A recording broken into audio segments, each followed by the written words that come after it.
말씀은 누가복음 18장 1절로 14절까지의 말씀입니다.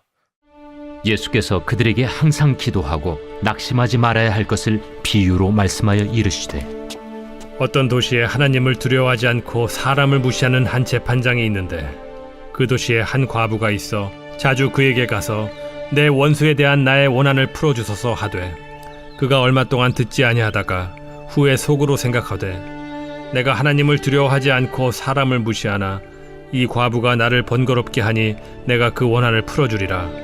그렇지 않으면 늘 와서 나를 괴롭게 하리라 하였느니라. 불의한 재판장이 말한 것을 들으라.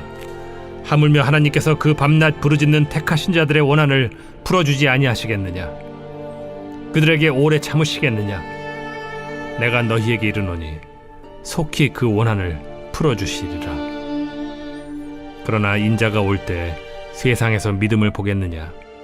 또 자기를 의롭다고 믿고 다른 사람을 멸시하는 자들에게 이 비유로 말씀하시되, 두 사람이 기도하러 성전에 올라가니 하나는 바리새인이요 하나는 세리라. 바리새인은 서서 따로 기도하여 이르되, 하나님이여, 나는 다른 사람들 곧 토색, 불의, 간음을 하는 자들과 같지 아니하고 이 세리와도 같지 아니함을 감사하나이다. 나는 일에 2번씩 금식하고 또 소득의 11조를 드리나이다 하고, 세리는 멀리 서서 감히 눈을 들어 하늘을 쳐다보지도 못하고 다만 가슴을 치며 이르되, 하나님이여, 불쌍히 여기소서. 나는 죄인이로소이다 하였느니라. 내가 너희에게 이르노니 이에 저 바리새인이 아니고 이 사람이 의롭다 하심을 받고 그의 집으로 내려갔느니라. 무릇 자기를 높이는 자는 낮아지고 자기를 낮추는 자는 높아지리라. 아멘. 네, 오늘 말씀은 14절까지인데요. 오늘 8절까지 보고요. 나머지는 제가 내일 수예배 때 나누겠습니다. 자, 오늘 말씀에 보니까 낙심에 대한 낙심에 대해서 나오죠. 처음에 낙심하지 말아야 할 것을 비유로 말씀하셨어요.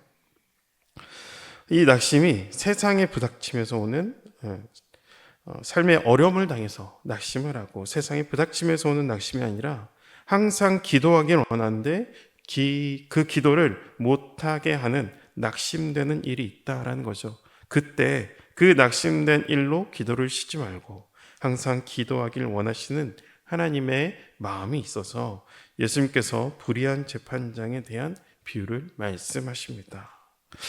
예수님께서 마지막 이 재판장에 대한 비유가 나오기 전까지 어떤 상황이었냐면, 예수님께서 마지막 예루살렘에 향해서 걸어가고 계시죠. 얼마 남지 않는 시간 동안 하나님 나라에 대해서, 또 하나님 백성에 대해서 가르치고 싶은 귀중한 것들을 그 길 가운데서 말씀해 주십니다. 그 길에 가는 비유가 굉장히 많이 나오는데, 누가복음 14장에 보니까 천국 잔치의 비유가 나오고요, 15장에는 천국 잔치에 들어오는 백성을 설명하기 위해서 3가지 비유가 나오는데, 잃은 양의 비유, 잃은 드라크마, 잃은 아들의 비유가 나오면서 천국에 들어오는 자격이 그것을 찾는 부모의 마음, 아버지의 마음을 설명해 줍니다. 또한 16장에는 불의한 청지기에 대해서, 하나님은 너희를 받아줄 마음이 있는데 너희는 이 땅에서 어떻게 살아가야 되나, 그것을 알려주시고요, 예수님께서는 십자가를 지기 전 진짜 하나님에 대해서 알려주고 싶어서 17장에는 비유가 멈추고 10명의 문둥 병자를 고치시죠. 그리고 하나님 나라가 임하는 것, 종말에 대한 말씀을 어제 저희가 봤고요. 그러면서 그 가운데 제자들이 이렇게 얘기했었죠. 17장에 20절 보니까, 제가 세번역 성경으로 보면 제자들이 예수께 말하였다. 주님, 어디에서 그런 일들이 일어나겠습니까? 예수님께서 그들에게 말씀하였다. 주검이 있는 곳에는 또한 독수리들이 모여들 것이다. 여러분, 이 구절을 보면 그때가 언제인지 알 수 있지만 없지만 독수리들이 모여들 것이다 라는 이 생각들, 또 그 주변 20절 후반부에 있는 말씀을 보면 일단은 두려움을 가게 되는 거죠. 예수님의 오시는 그 징조와 비유에 대해서 듣게 되면 두려움을 갖게 된다는 거죠. 그 이후에 나오는 비유가 오늘 이 2가지의 비유라는 거죠. 항상 기도하고 낙심하지 말라는 비유 하나와 9절 이후부터 또 다른 기도에 대한 비유가 나옵니다. 마지막 때 여기 있다 저기 있다 적그리스도가 미혹하며 또 우리 안에 주님을 바라지 못하는 일이 일어난다는 말씀이 있는 거죠. 또 그때 그 내 능력으로 의지하지 말고 항상 기도해야 된다라는 거예요. 기도는 내 힘과 내 능력으로 모든 게 된다 할지라도, 그렇죠? 내 힘으로 할 수 있어도 기도는 내 힘과 내 능력으로 모든 게 된다 할지라도 하나님께서 허락하지 아니하면, 그렇죠? 아니면 안 된다. 나는 그것을 알고 믿기에 내가 주님께 나와 기도한다라는 것이죠. 바로 하나님께 주권을 인정하는 것이 기도할 수 있는 사랑인 거죠. 그러므로 예수를 믿으면 가장 큰 죄는 기도하지 않는 죄라는 거예요. 기도하지 않으면 그만큼 내 힘으로, 내 능력으로 살고 있다는 것을 증명하게 되는 거죠. 이제 기도는 하나님의 마음을 배우는 것이고 하나님의 주권을 인정하는 것이라는 거죠. 아침에 일어나서 나는 하나님이 왕이시기에 나의 하루를 내 왕 앞에서 묵겠습니다. 여러분 이 마음으로 여러분 이 새벽 기도를 드리는 수 있어야 되고요. 금식 기도는 먹는 것, 내 힘을 의지하는 것이 아니라 음식을 포기하고 오직 내가 하나님만 의지하겠다라는 고백이 있는 게 금식 기도라는 것이죠. 항상 기도한다는 것은 나는 항상 주님의 주권을 인정하겠다라는 우리의 신앙의 고백이 있다라는 것이죠. 기도하지 않는다는 것은 그 주님의 주권을 인정하지 않는 것을 의미합니다. 그러므로 낙심했다는 상황, 물론 어려운 상황, 힘들고 그런 상황도 있지만 여러분 그 상황에 주권이 나에게 있다라는 것을 생각해 볼 수 있다는 거죠. 그래서 오늘 비유는 이 17장의 뒷전의 이야기와 연결된다는 거예요. 하나님의 주권이 희미해지고 그런 마지막 때에 낙심되는 상황이 올 때 네가 기억해야 될 것이 있다라고 말씀하면서 이 비유를 들었다는 것이죠. 이 비유의 주인공은 두 명이 있죠.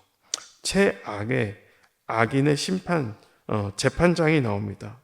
불의한 사람은 자기가 사실 불의한지 모르죠. 악한 사람 사실 자기가 나쁜 놈인 잘 몰라요.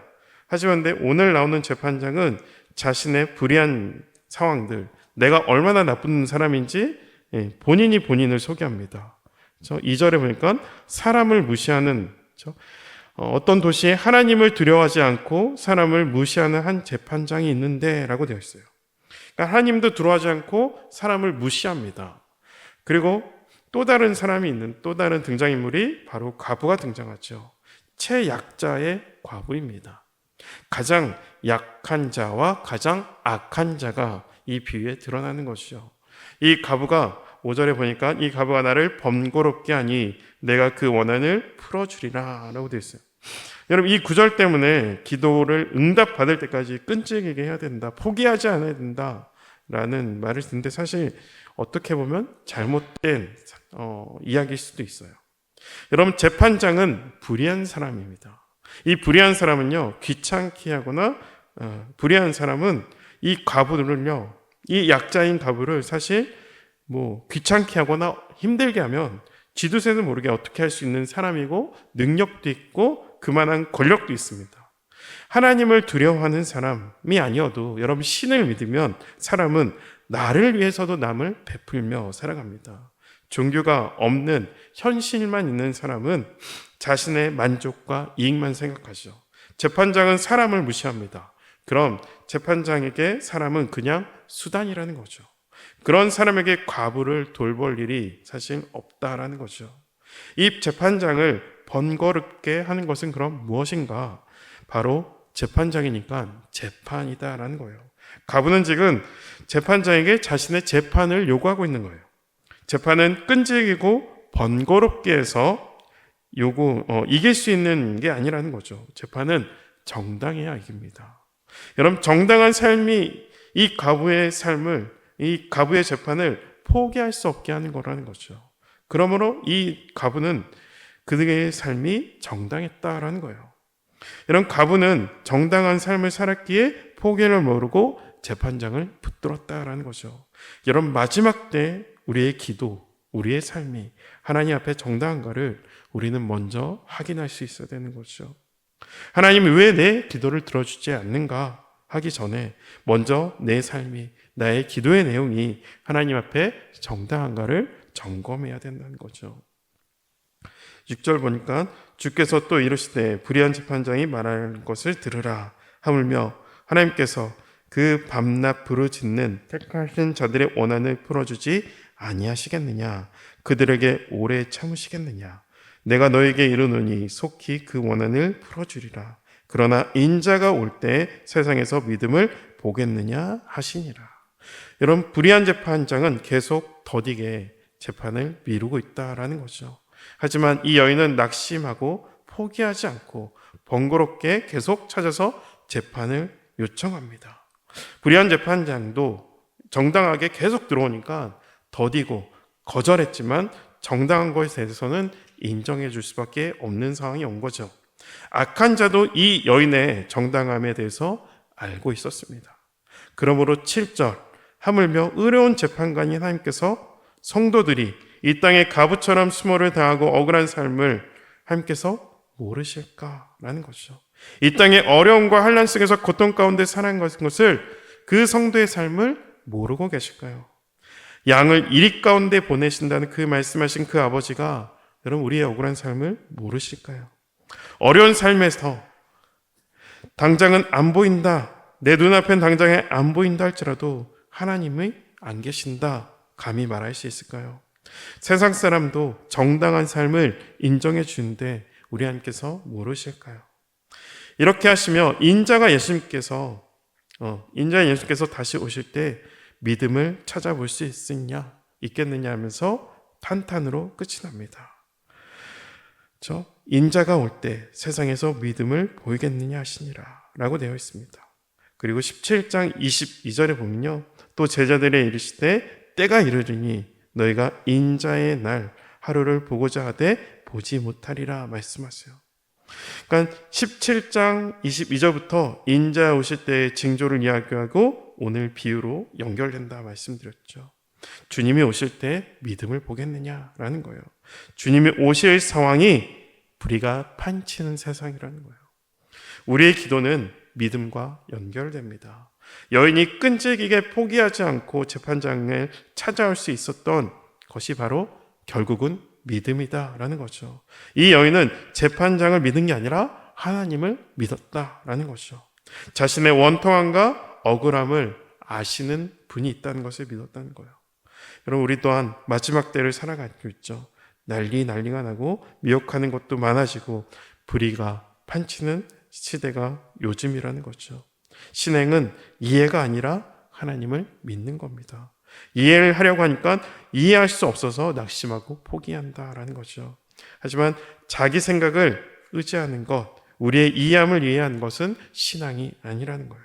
신앙은 하나님을 바라보는 것이고, 의로운 하나님은 나를 알고 내 기도를 알고 우리의 언통함과 힘들과 낙심된 상황을 알며 우리의 믿음을 알기에 우리가 보이지 않아도 믿을 수 있는 것이라는 거죠. 여러분, 믿음과 기도는 같이 갑니다. 믿음이 있으니 기도할 수 있다라는 거죠. 이 땅에서 하나님 바라보며 하나님 따르며 우리가 기도할 수 있어야 합니다. 불의한 재판장이 있다고 변명과 핑계할 수 없다라는 거죠. 오늘도 우리 하루 동안 불의한 자들을 만날지라도, 또한 우리가 억울한 상황, 낙심된 상황이 있을지라도 여전히 믿음을 지키며 기도할 수 있는 저와 여러분 되시기를 축복합니다. 기도하시겠습니다. 하나님, 오늘도 주님 오심을 기다리며 우리의 삶이 하나님 앞에 정당한 삶을 살게 하시고, 세상의 많은 유혹들, 미혹들, 예수 믿는 것 때문에 받는 어려움과 고난들, 더하여 우리 주변에 불의한 자들이 혹 있다 하더라도 주님 앞에서 우리의 믿음을 놓지 않게 하시고, 주님께서 우리 믿음을 더하여 주시옵시고, 또한 우리가 주님을 바라보며 주님을 따르며 주님께 기도하는 저희들 될 수 있도록 인도하여 주시옵소서. 감사드리며 예수 그리스도 이름으로 기도드립니다. 아멘.